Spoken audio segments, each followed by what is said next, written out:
Hey there, homies. This is Sarah. And this is Ashley. And this is Hometown Homicide.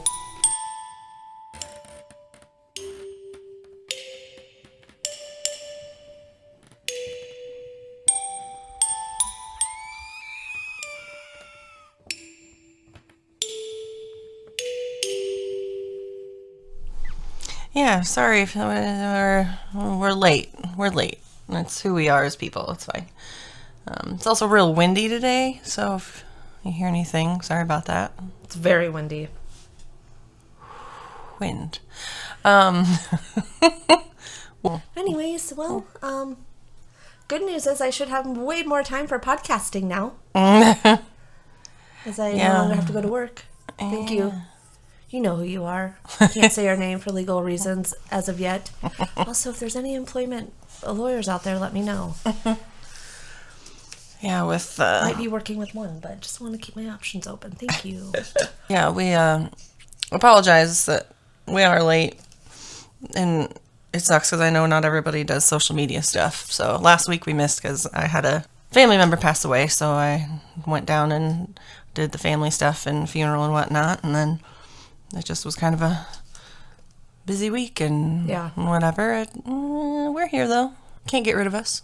I was just going to say any other news, but I don't know. I was going to say that same thing. Oh, my God. Just wanted to say thank you for the emails. Yeah. Oh, shit. Yeah, I need to log in and look at that. Don't feel like we're ignoring you. Looks one of them did get bounced back, but then they sent another email, so responded to them. So thank you for that, and thank you for the kind words. It's very appreciated. We've had a few merch sales. Yes, we have. On our Etsy store. Like, oh my God. A couple hats, some stickers, some sweatshirts, sweater weather. It is sweater weather. And I love my sweatshirt that I have. And I was going to post pictures and model it and put it on Instagram and TikTok. And well, then mental illness and stuff, But yeah, I love my sweatshirt. Like, I would be wearing it now, but I spilled ice cream on it yesterday. So, and Riker made sure to tell me, you spilled. I go, I obviously know since I've already been wiping it up for 2 seconds. But thank you, sir.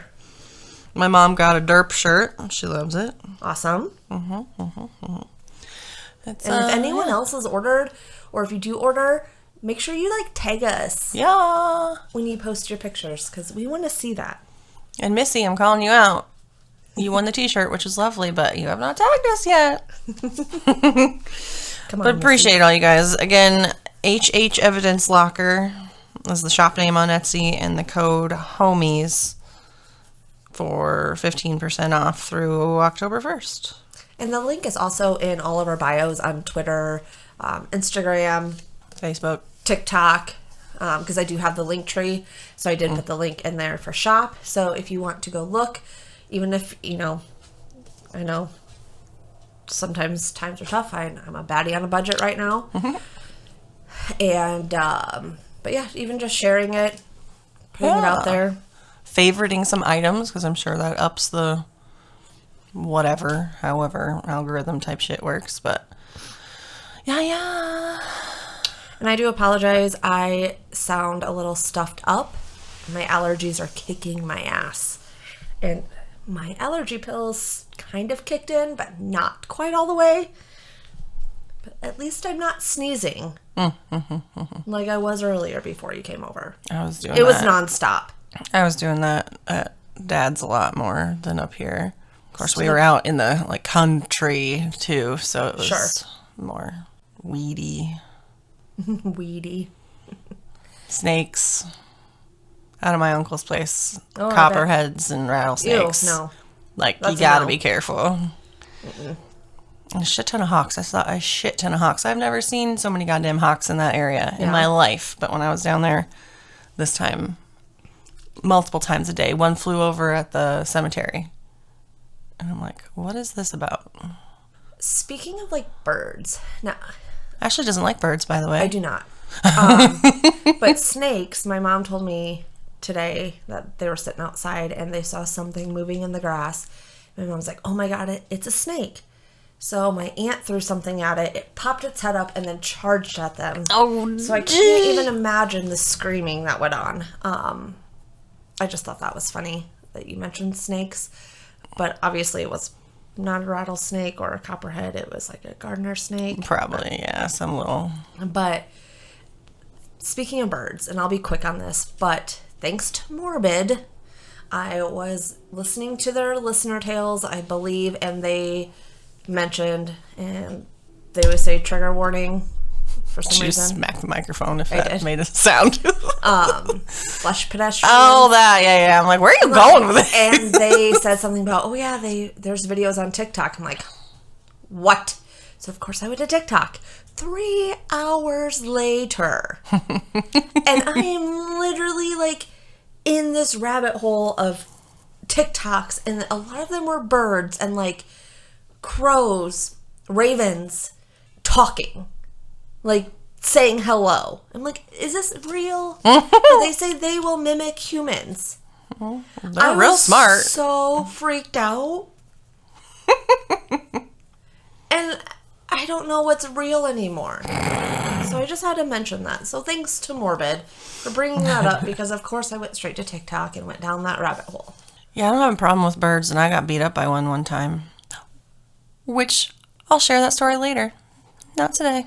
Not today. Stay tuned. So Ashley has a more of a local story for us that I mentioned a couple weeks ago when I did the oddball solo episode about tips for women's safety. I'm like, what the fuck did I call it? And so mine ties into that because of, Eliza Fletcher. And I know we try to do lesser known stories around the Midwest, whatnot. And this one is the Midwest. We named our podcast Hometown Homicide because it could be someone in your hometown. Well, this one was so close to our hometown. And it was very publicized. Yeah, like it made national news. But what happened to Eliza made me think of Mollie, which we'll be talking about, because we shouldn't forget. Also, this is happening too much, which is why this is time to stop blaming women for getting murdered. Yeah. Because that's what society is doing. But as I said, it's been a few weeks since the very publicized, everyone knew about it, case of Eliza Fletcher. She was a runner who was kidnapped and then murdered while out for a morning jog in Memphis, Tennessee.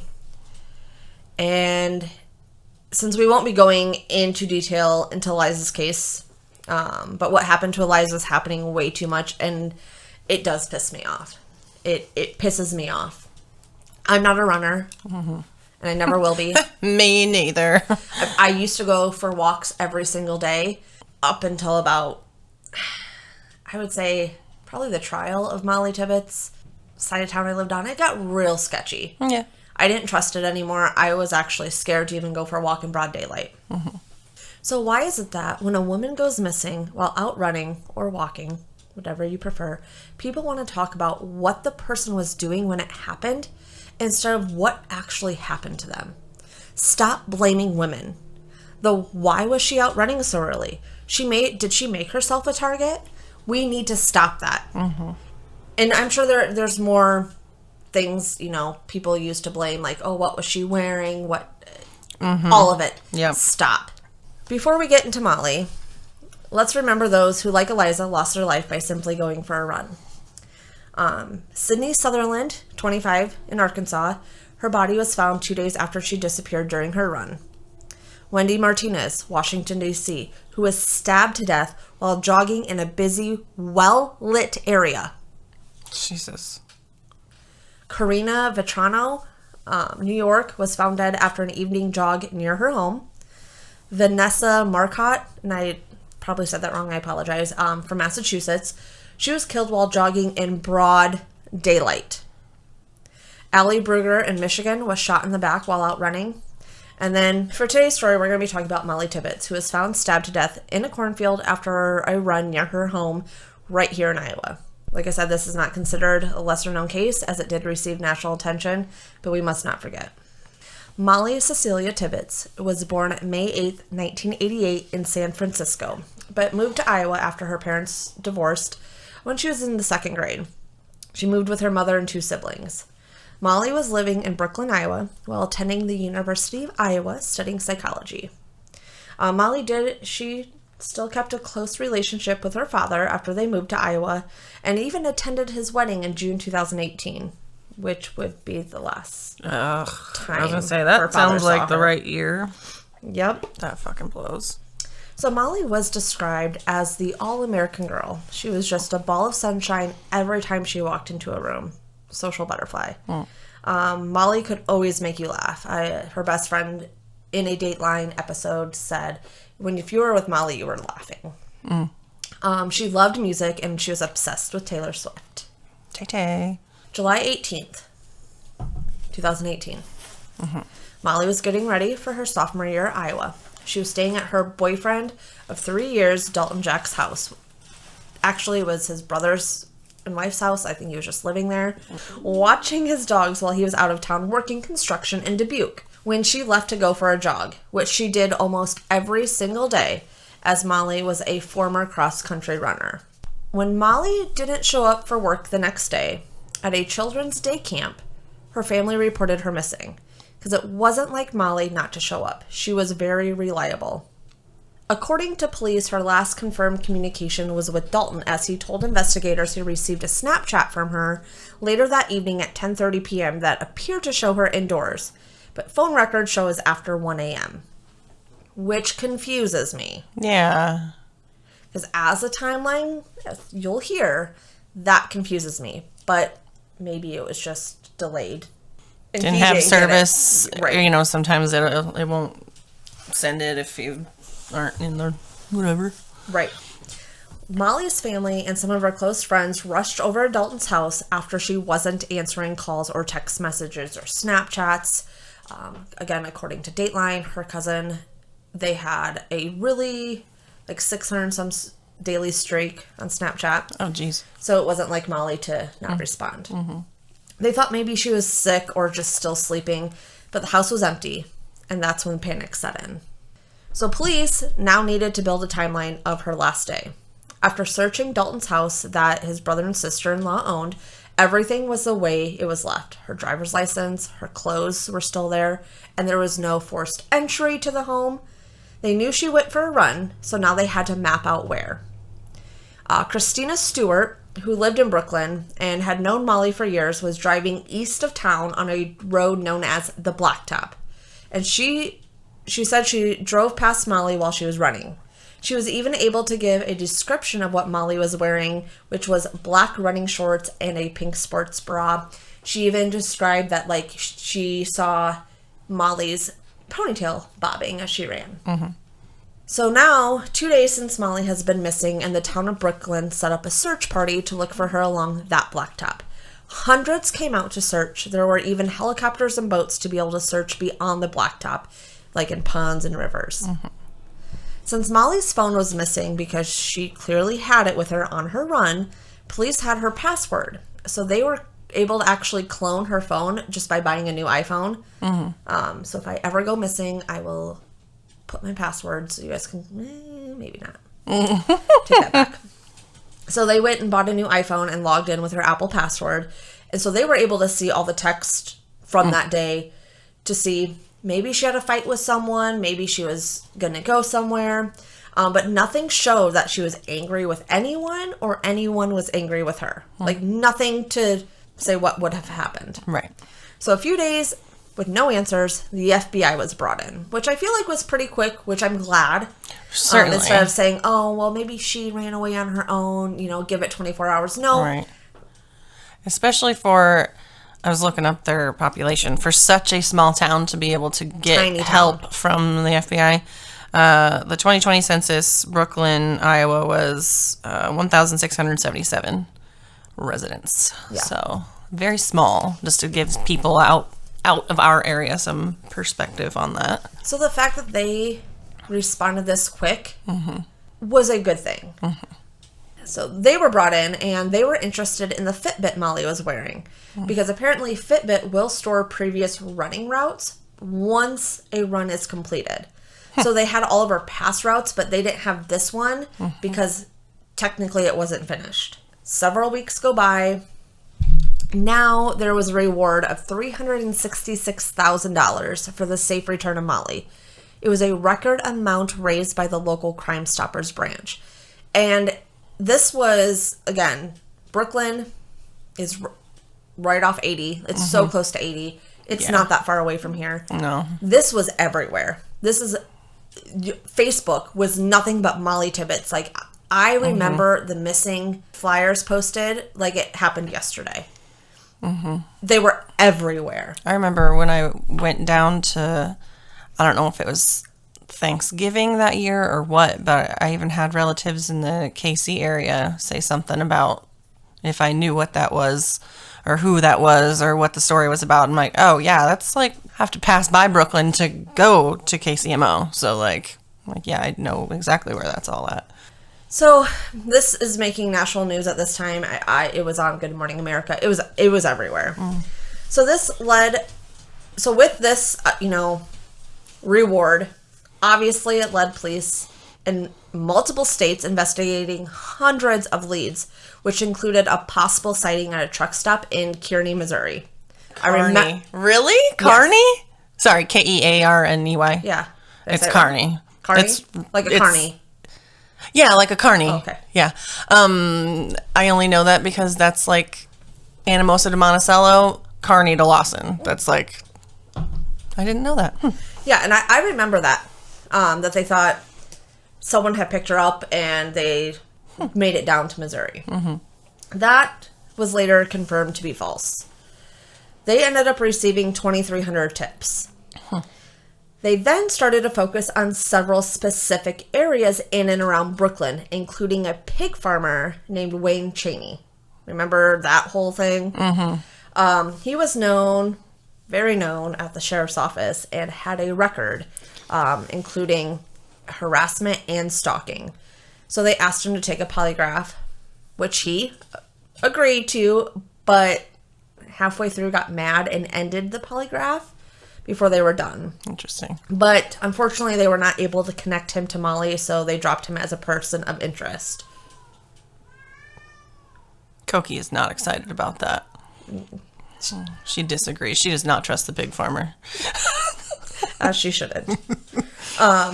Obviously, Dalton, her boyfriend, was also a person of interest. Yeah. Obviously. They always are. But he was in Dubuque that night, which is a long ways away from Brooklyn. 2 hours, probably. Would it be only 2 hours? Maybe 2.5. From our apartment to Brooklyn, it was like an hour. I went to a baby shower there one time.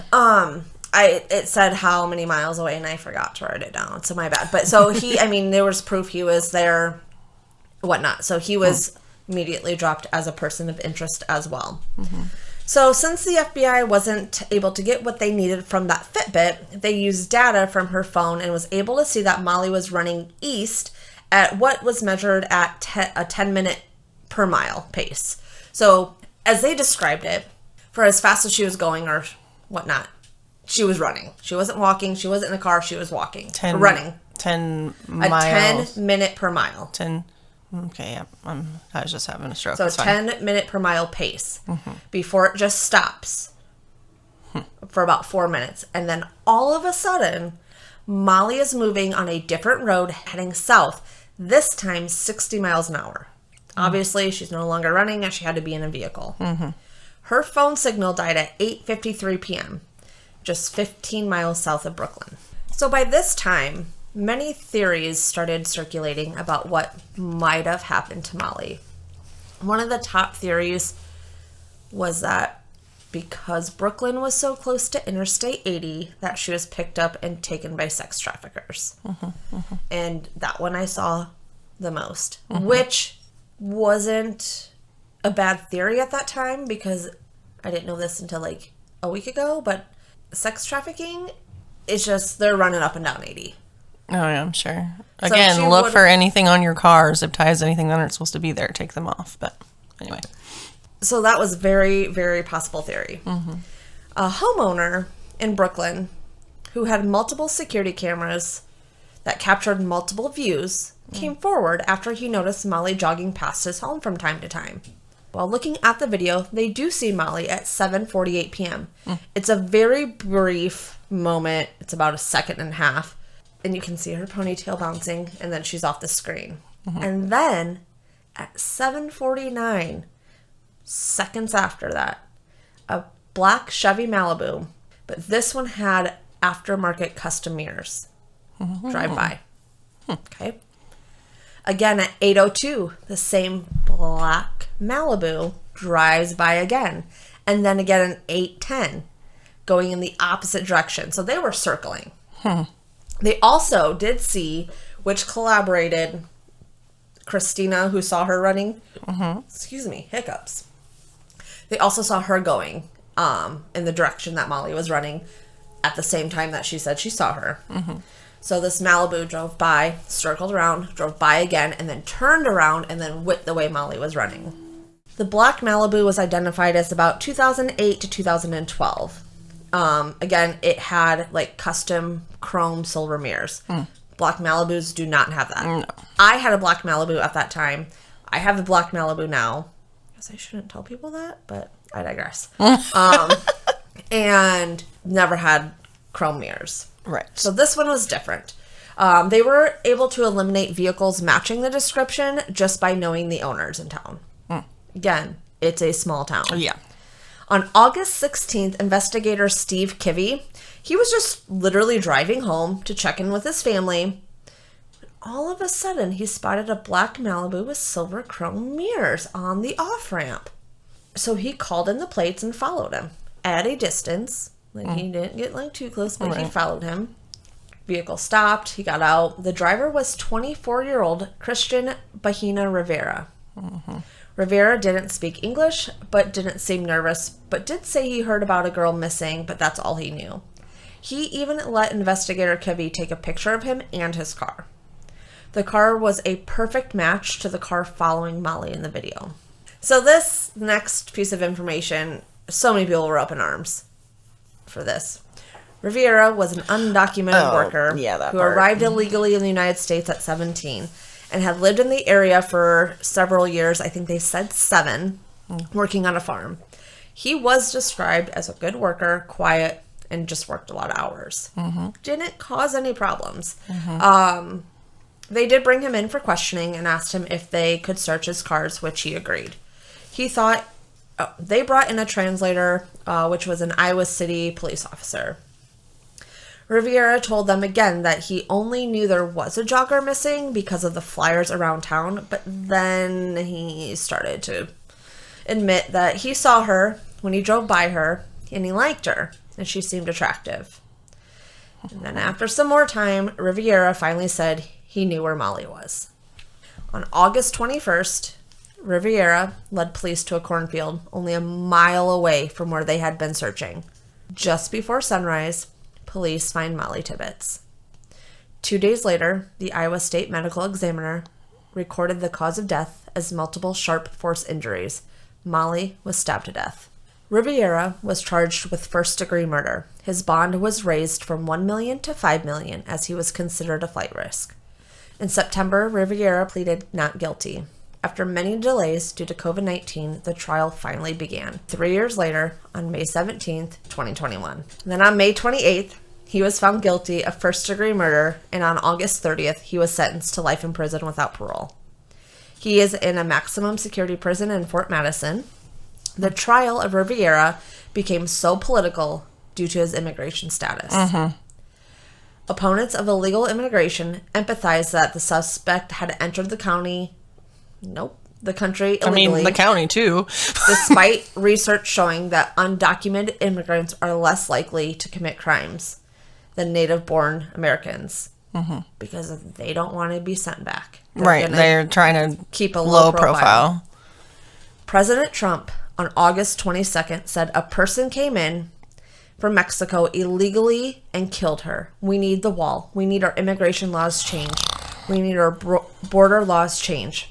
Tibbetts' father, responding to Donald Trump, Oh, I forgot this. criticized as heartless and despicable the use of Mollie's death for political purposes. He especially decried its use against immigrants. Tibbetts' father said, "The Hispanic community are Iowans. They have the same values as Iowans. As far as I'm concerned, they're Iowans with better food." You're not wrong. He denounced those who appropriate Mollie's soul in advancing views she believed were profoundly racist.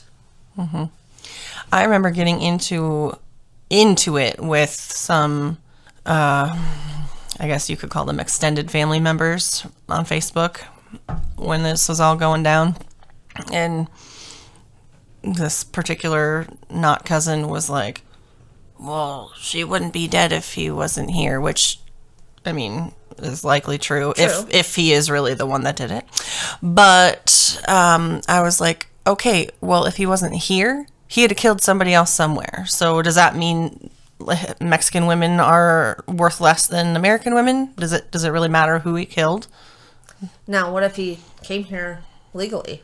He still would have been here, and he still, I mean, again, what you said, if he did it. I'm going to end this as, there are theories out there, which we are not going to get into today. If you want a part 2 of theories, so I can go down more of that rabbit hole, because I got so sucked into it.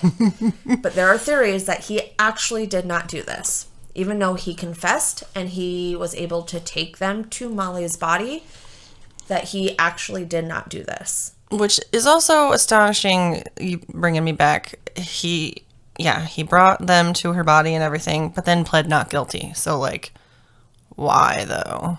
And that goes into the theory of what we're not going to get into, because he was told to, and he was instructed to, or something was going to happen to his family. Because he had a daughter here, I think.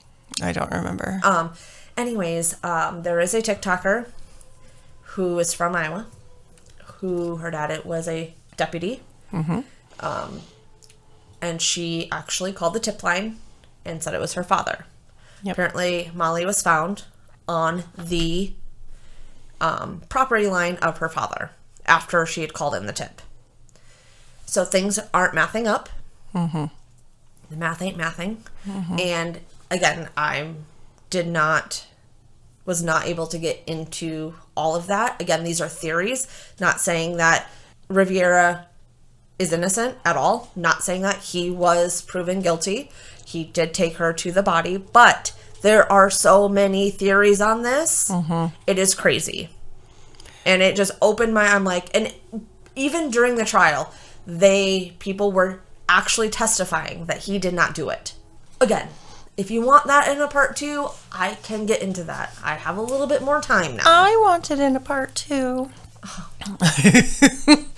I saw a couple of those. I think I actually saw it on Facebook too a couple of years ago, and then Fifi of Bonus Features had forwarded me the one that I sent you a few weeks ago, because she's like, "Do you guys know about this?" And I'm like, "We do, but that's a newer one, so I'll send it to her." But and then you asked me, like, "Did you get that?" I'm like, "I'm like 10 videos in already." I have not had time to respond because I'm busy. Understandable, but she was a gorgeous, by all accounts, nice, friendly, sweet girl that just wanted to go for a run. And in her hometown. Yeah, on a gravel road, chill. Right? It was gravel, wasn't it? It was a blacktop. Oh, that's right. You said it was on the blacktop. I guess I just picture gravel when I think of Brooklyn. I know they've got paved roads there, but I mean, she could have also, like, after where she was seen on what was called the blacktop, she could have went on the gravel road. I don't know all their roads there, but either way, doesn't matter. This has to stop. And there are so many more women this is happening to. I just listed a few. And I'm sure this is happening in... We just did not... You don't expect this to happen in your hometown. And being so close... And again, this is why we are called hometown homicide, because it's happening in your hometown. And they deserve to be known. And never forgotten.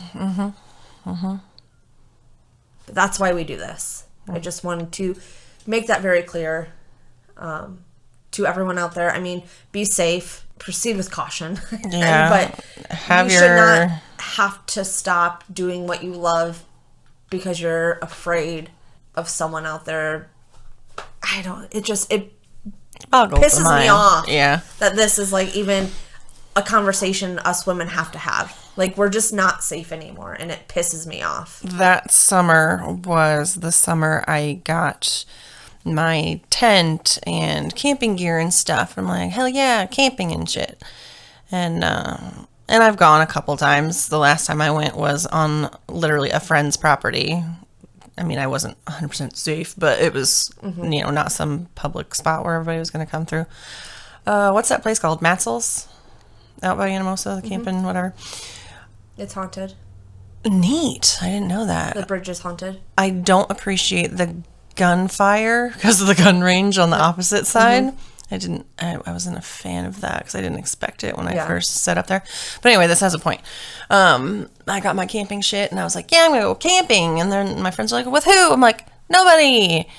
And my mom and Michelle and everybody's like, what do you mean? I'm like, I'm just going to go camping a couple nights. And they're like, oh, do you want to do that? I'm like, it's fine.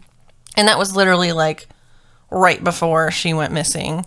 And I'm like, maybe I shouldn't go camping by myself then, because fuck.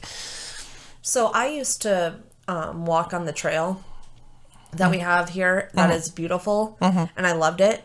And it got to the point where my mom's like, no, I don't want you doing that, because it's very easy for someone to come up and some people made me nervous. I don't trust anyone. Right. So then I started walking, like, just by my place. Even that got sketchy. Like, cars would slow down. Like, I'd be on a sidewalk and they would, like, slow down. And then I saw a car again and I was like, I'm out. I'm done. Not doing this anymore. Like, it's freaking me out. So it's like, I just haven't been out for a walk because, I mean, my new neighborhood, I should be fine, knock on wood, but... Cop lives across the way, should be okay. I think that was the same, because I didn't have the house yet. It was the same year that I also flew to Salt Lake City and back by myself to visit a friend. People are like, you're going to go by yourself? I'm like, yeah. I mean, I wasn't fully comfortable, but there was one guy that I was like, you seem like you're around me a lot. And then he ended up just going away. So, I mean, it could have just been coincidence, but I definitely had my eyes out while I was in the airport for sure, especially in Denver. And even one of our friends, I don't know if she wants her story shared, but so I won't say her name. She was in Walmart and had someone following her. And she didn't really notice right away, and then it became apparent that he was following her. I'm like, that creeps me out. That's why I don't go into Walmart. I mean, that's not why, but like, I have to go to the store, but I just did an order on Target so I can drive up and they can bring it to my trunk because I'm not about that life, okay? Keep your eyes open. Try not to be looking at your phone all the time while walking or in public and stuff. Try to be aware of your surroundings. It sucks, but... Sarah had a taser. I did. I bought a taser. Well, she tried to tase me. I did not try to tase her. She's lying. But because I bought that blue pepper spray that I talked about in my tips for women's safety thing, the blue heat, that's what it's called. I bought that, and then one of those, not brass knuckles, but kind of, and it's got those, it looks like a cat with the pokey ears, I'm describing it to you guys. I actually saw it the other day.